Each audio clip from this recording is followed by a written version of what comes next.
का रास्ता उपाय क्या है।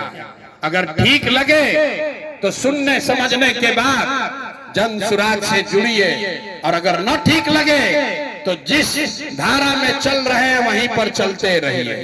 तब भाषण हो गई खत्म। सारे लोगों को सिर्फ 3 सवाल का जवाब देना है। उसके बाद आपको गरीबी से निकलने का एक मंत्र सिखाएंगे, उसको सीख कर जाना है। अब जिसको जिसको उत्तर देना है, सब आदमी हाथ उठाकर हाँ या ना बोलेगा। जब सवाल पूछेंगे तो हाथ क्यों उठाना है?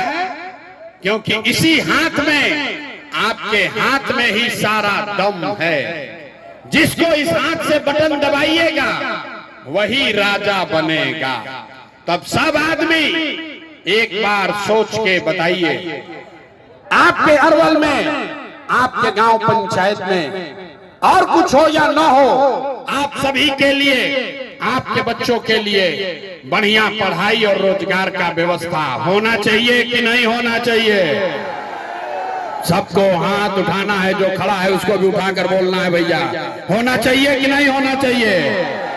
पढ़ाई रोजगार का व्यवस्था होना चाहिए कि नहीं होना चाहिए? होना चाहिए। जोर से बोलिए, होना चाहिए। अरे भाई, अरवल का जनता कितना समझदार है।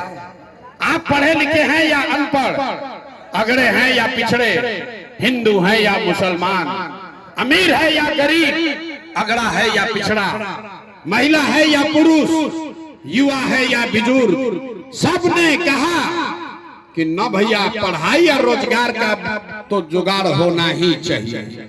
किसी प्रशांत किशोर का, किसी नेता का जरूरत नहीं है। आपको मालूम है, अगर आपके लिए, आपके बच्चों के लिए बढ़िया पढ़ाई रोजगार का व्यवस्था हो जाए तो कोई मुखिया बने, कोई विधायक बने, लालू बने, नीतीश बने, मोदी बने, प्रशांत किशोर बने, अगर आपके बच्चों के लिए पढ़ाई रोजगार हो जाए तो आपका जीवन सुधर जाएगा। ये बात आपको पहले से पता है। अब आपको दिखाते हैं, 1 मिनट में देखिए आपके बदहाली का, बर्बादी का कारण है। भाई लाइट मत जलाओ, आंख पे लग रहा है, लाइट बंद करो। अब आपको दिखाते हैं अभी 1 मिनट में आपके बदहाली का कारण। सब आदमी एक बार अपने अपने बच्चों का चेहरा याद कर लीजिए।